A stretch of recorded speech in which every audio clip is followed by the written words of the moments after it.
Hello friends, इकोनफिलिक के YouTube channel में आप सभी का स्वागत है।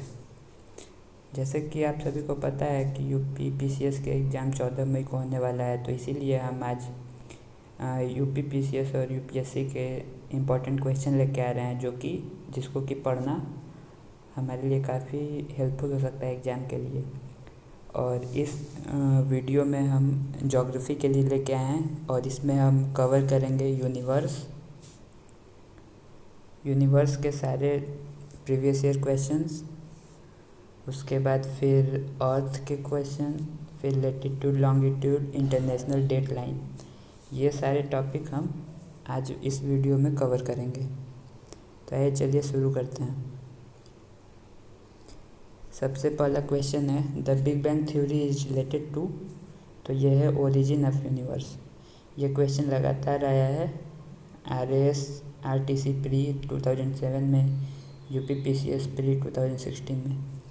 तो ये बहुत इंपॉर्टेंट है कि बिग बैंग थ्योरी किससे रिलेटेड है, तो ये ओरिजिन ऑफ यूनिवर्स से। दूसरा क्वेश्चन है, which of the following is are cited by the scientist as evidence or evidences for the continued expansion of the universe. तो इसके में 4 ऑप्शन है, detection of microwave in space, observation of redshift phenomena in the space, movement of asteroid in space, occurrence of supernova explosion in the space. तो इसका जो option है वो 2 हो जाएगा, 1 और 2 हो जाएगा। Detection of microwave in the space signify करता है कि हमारा जो यूनिवर्स है वो एक्सपेंड कर रहा है, और दूसरा जो है observation of red shift phenomena in the space, ये भी सिग्निफाई करता है कि हमारा यूनिवर्स जो है वो एक्सपेंड कर रहा है। अब इसमें रेड शिफ्ट क्या होता है, तो रेड शिफ्ट जब होता है स्टार जो है वो दूर जाता है तब रेड शिफ्ट होता है, और जब पास आता है तो ये ब्लू शिफ्ट होता है। इसको याद रखिएगा आप लोग। अब इसके बाद फिर नेक्स्ट क्वेश्चन है, नेक्स्ट क्वेश्चन जो है वो है, the term event horizon singularity string theory and standard model, ये किससे रिलेटेड है, तो ये सभी जो है observation and understanding of universe से रिलेटेड है।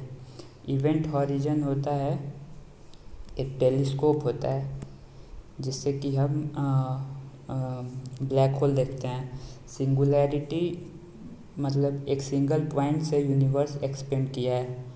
इसके लिए जैसे कि एक ये सिंगल पॉइंट है, इसके और डायरेक्शन में यूनिवर्स एक्सपेंड किया है, इसी को सिंगुलैरिटी कहते हैं। अब उसके बाद फिर स्ट्रिंग थ्योरी यह है कि मतलब यूनिवर्स जो है वो एक स्ट्रिंग से बना हुआ है, न कि सिंगल पॉइंट से। और स्टैंडर्ड मॉडल तो बताता है कि 4 जो gravitational force, electromagnetic force, weak and strong nuclear force, ये रिस्पॉन्सिबल हैं। तो इसके में ये सब किससे रिलेटेड हैं, तो इसका आंसर हो जाएगा observation and understanding of universe. उसके बाद फिर 4th क्वेश्चन है, pulsar, brittle star, black hole and quasar which is not astronomical unit. तो इसका आंसर हो जाएगा ब्रिटल स्टार। ब्रिटल स्टार क्या है, तो ये स्टार फिश है,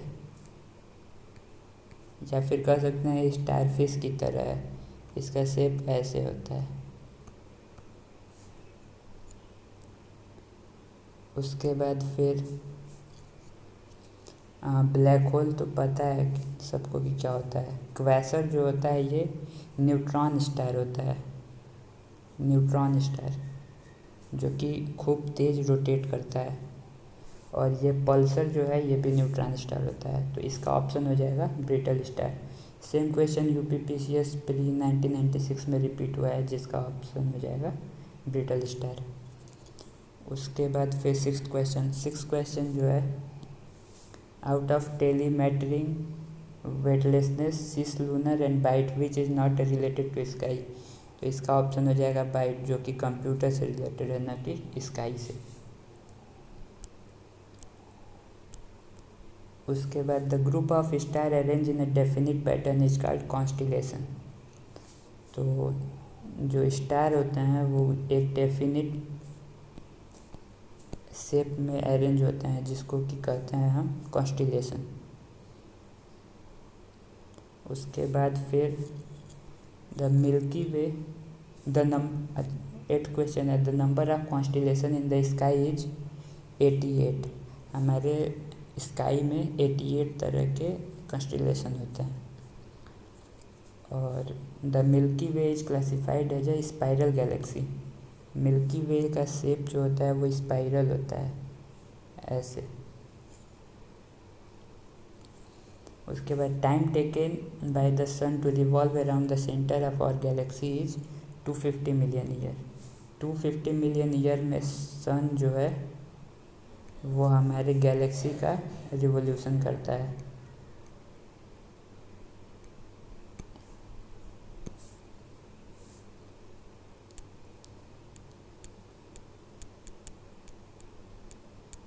उसके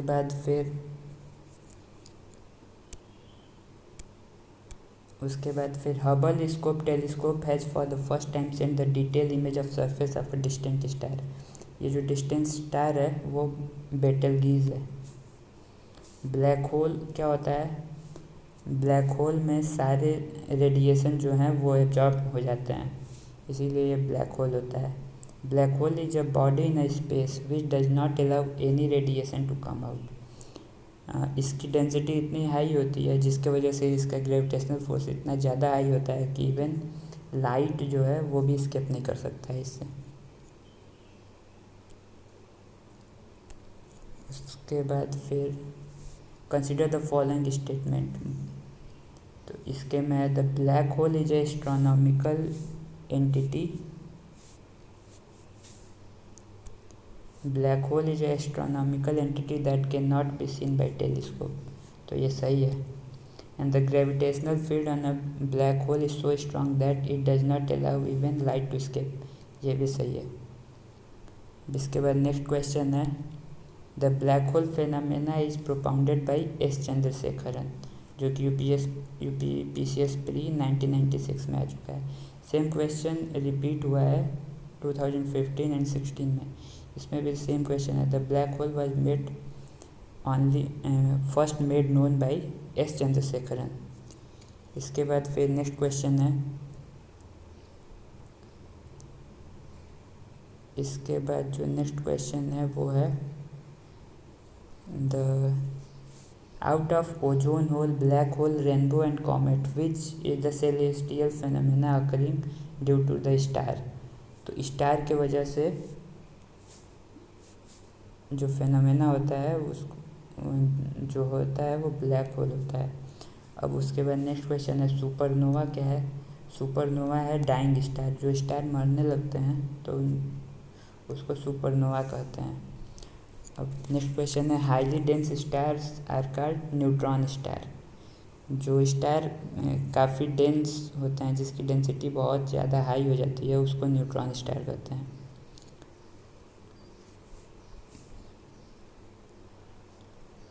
उसके बाद फिर नेक्स्ट क्वेश्चन है, if the star are seen to rise perpendicular to the horizon by an observer he is located on. तो जो मैन है वो इक्वेटर पे अगर रहेगा तो उसको जो स्टार्स हैं वो परपेंडिकुलरली राइज होते हुए दिखाई देंगे। The colour of star is the indication of, ये उसके टेम्परेचर को इंडिकेट करती हैं, टेम्परेचर को इंडिकेट करती हैं। The star of which constellation point toward the pole star. तो सप्तऋषि जो है, सप्तऋषि का शेप ऐसा होता है,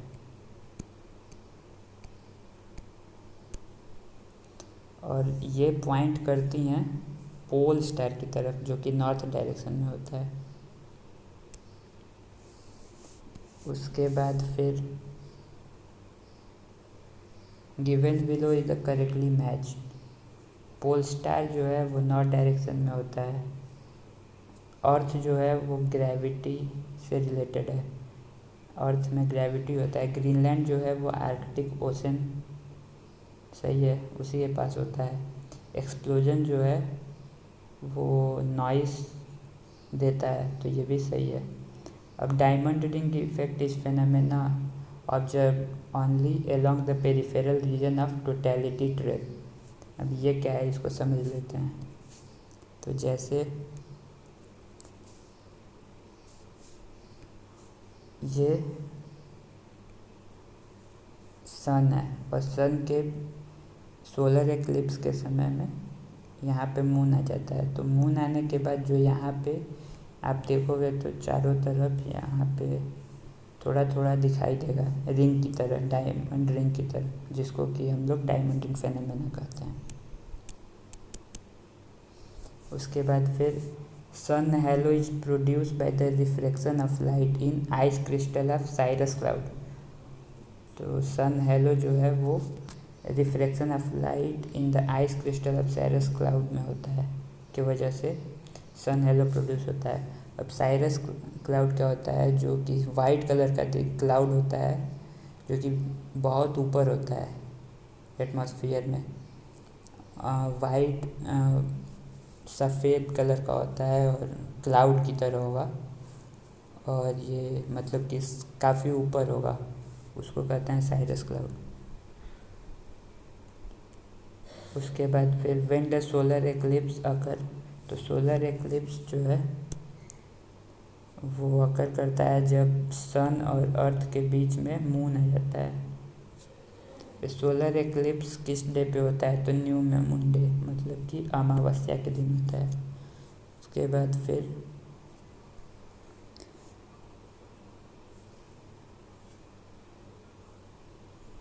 energy of sun is produce by nuclear fusion. Sun में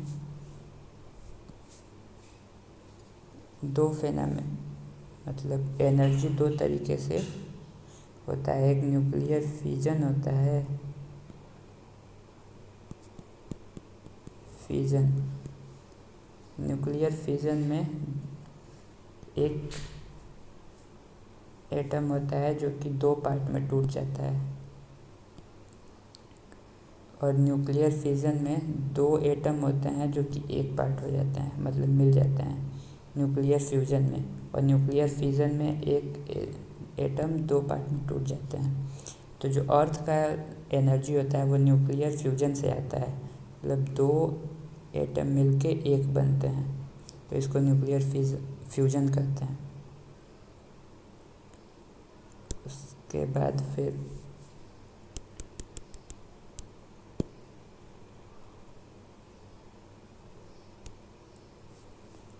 बाद फिर out of asteroid, comet, planet and nebula which does not belong to the solar system. तो इसके में नेबुला जो होता है वो सोलर सिस्टम से बिलोंग नहीं करता है। नेबुला क्या होता है, डस्ट का एक क्लाउड टाइप का होता है जिससे कि फिर स्टार बनते हैं। तो नेबुला जो होता है वो सोलर सिस्टम का पार्ट नहीं है। The number of planet in the solar system is 8। Solar system में 8 प्लैनेट होते हैं। पहले 9 होते थे, पर 2006 में प्लूटो को ड्वार्फ प्लैनेट का असाइन कर दिया गया और उसे प्लैनेट का डेजिग्नेशन छीन लिया गया, जिससे कि अब सोलर सिस्टम में 8 प्लैनेट हैं। अब गोल्डीलॉक जोन किस कंटेक्स्ट में यूज हुआ है, तो ये अर्थ लाइक प्लैनेट है आउटर स्पेस में, अर्थ ही की तरह है प्लैनेट आउटर स्पेस में, जिसको गोल्डीलॉक जोन कहते हैं। The correct statement about planet is, planet क्या है, प्लैनेट जो होता है ग्लो करता है पर वो नॉन लुमिनस होता है, मतलब उनके खुद की लाइट नहीं होती है, स्टार की लाइट को रिफ्लेक्ट करते हैं, जिसके वजह से वो ग्लो करते हैं। नेक्स्ट क्वेश्चन है, out of Mercury, Florida, Venus, Saturn which is not a part of planet in the solar system. तो इसमें मरकरी भी हमारे सोलर सिस्टम का पार्ट है, वीनस भी पार्ट है, सैटर्न भी पार्ट है, पर फ्लोरिडा एक कंट्री है जो कि सोलर सिस्टम का पार्ट नहीं है। अब नेक्स्ट है, the distance between sun and earth is, sun and earth के बीच में 150 मिलियन किलोमीटर होता है। The average distance between sun and earth is 150 million kilometre, ये 10⁶ है। The astronomical unit is the average distance between earth और sun के बीच में जितना डिस्टेंस होता है उसको 1 एस्ट्रोनॉमिकल यूनिट कहते हैं। The size of sun as compare to earth is 109 times greater. Sun जो है अर्थ के 109 टाइम्स ग्रेटर है। The scientist for the first time establish that sun is the centre of our solar system and earth revolve around it. ये थे Copernicus. इससे पहले हम मानते थे, इससे पहले यूरोपियन जो थे वो मानते थे कि सन जो है वो अर्थ के चारों ओर घूमता है, न कि अर्थ सन के चारों तरफ घूमता है। पर कॉपरनिकस जो थे वो कहे कि नहीं, सन अर्थ के चारों तरफ नहीं घूमता है, अर्थ सन के चारों तरफ घूमता है, और जो सन है वो सेंटर में है जो कि रिवॉल्व नहीं करता है। तो इस पे बहुत लोग उस समय गुस्सा भी हुए और कॉपरनिकस को मार भी दिए, पर बाद में पता चला कि नहीं, कॉपरनिकस सही कह रहे थे और जो सन है उसके अराउंड अर्थ घूमता है। उसके बाद फिर वही क्वेश्चन है कि फर्स्ट टाइम किसने बताया था कि अर्थ सन के अराउंड में घूमता है। उसके बाद फिर hydrogen, helium, methane are the main gas present on Jupiter, Saturn and Mars. Jupiter, Saturn and Mars में हाइड्रोजन, हीलियम एंड मीथेन जो है वो मेन गैस होता है। फिर out of moon, sun, Jupiter and Mars, methane is present in the atmosphere of. तो ये 2 question बहुत ही डाउटफुल हैं, क्योंकि एक बार हुआ था तो यूपीपीसीएस में ये आया था, तो एक बार मार्स माना गया था, दूसरी बार भी सेम क्वेश्चन रिपीट हुआ 2016 में, तो इसमें जुपिटर माना गया। तो हमें देखना है कि कौन सा सही है, पर हम जुपिटर मान के चलेंगे।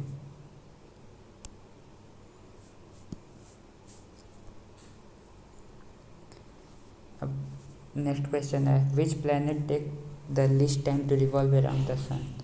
तो मरकरी जो है वो सन के सबसे पास में होता है, इसीलिए वो छोटे ऑर्बिट को पे रिवॉल्व करता है, इसीलिए वो सन को बहुत ही कम समय में एक रिवोल्यूशन पूरा कर लेता है, इसीलिए इसका ऑप्शन हो जाएगा मरकरी। नेक्स्ट क्वेश्चन है, the nearest planet to the sun is. Sun के सबसे नियरेस्ट प्लैनेट कौन सा है। तो सन के नियरेस्ट प्लैनेट है मरकरी। नेक्स्ट क्वेश्चन है, the smallest planet in the solar system. इसका भी आंसर हो जाएगा mercury. Out of Pluto, Mars, Saturn and mercury which is the smallest planet in the solar system. तो प्लूटो तो इसमें planet है नहीं। मार्स, सैटर्न और मरकरी में मरकरी जो है वो सबसे छोटा है। उस समय जब ये पूछा गया था 1991 में, तब प्लूटो को भी मानते थे, इसीलिए उस समय आंसर प्लूटो था, पर अब इसका आंसर मरकरी हो जाएगा। नेक्स्ट क्वेश्चन है, बहुत ही इम्पोर्टेंट क्वेश्चन है, बहुत बार पूछा गया है। The 2 planet having no satellite are Mercury and Venus. Mercury और वेनस के पास कोई सैटेलाइट नहीं होता है सोलर सिस्टम में। उसके बाद फिर नेक्स्ट क्वेश्चन है, the given statement are correct. The albedo of the object determine its visual brightness when viewed from the reflected light, जो कि ये सही है। And the albedo of Mercury is much lesser than the albedo of earth, ये भी सही है। तो इसका दोनों ऑप्शन सही है। The planet which is called the twin sister of earth is. तो वीनस को हम पृथ्वी का ट्विन सिस्टर कहते हैं। उसके बाद फिर नेक्स्ट क्वेश्चन है, the Magellan spacecraft has been launch for which planet. Magellan aircraft जो है वो वीनस के लिए लॉन्च किया गया था। उसके बाद which planet is known as a evening star. तो वीनस जो है उसको इवनिंग स्टार कहते हैं। और हॉटेस्ट प्लैनेट जो है सोलर सिस्टम का वो भी वीनस ही है। और अर्थ के नियरेस्ट जो प्लैनेट्स हैं उसमें वीनस ही पहला है। उसके बाद फिर नेक्स्ट क्वेश्चन जो है, consider the following statement, existence of human life on Venus is highly improbable. तो ये ऑप्शन सही है क्योंकि वीनस जो है वो सबसे हाई टेम्परेचर वाला प्लैनेट है अर्थ सोलर सिस्टम का। That is why there existence of human life is highly improbable. और वीनस में कार्बन डाइऑक्साइड का कंसंट्रेशन बहुत ज़्यादा है, जिसके वजह से वहाँ पे लाइफ पॉसिबल नहीं है। नेक्स्ट क्वेश्चन जो है वो है, who was the first to state that the earth is spherical. तो अरिस्टोटल जो थे वो सबसे पहले कहते कि अर्थ जो है स्फेरिकल है। उससे पहले लोग समझते थे कि अर्थ फ्लैट है।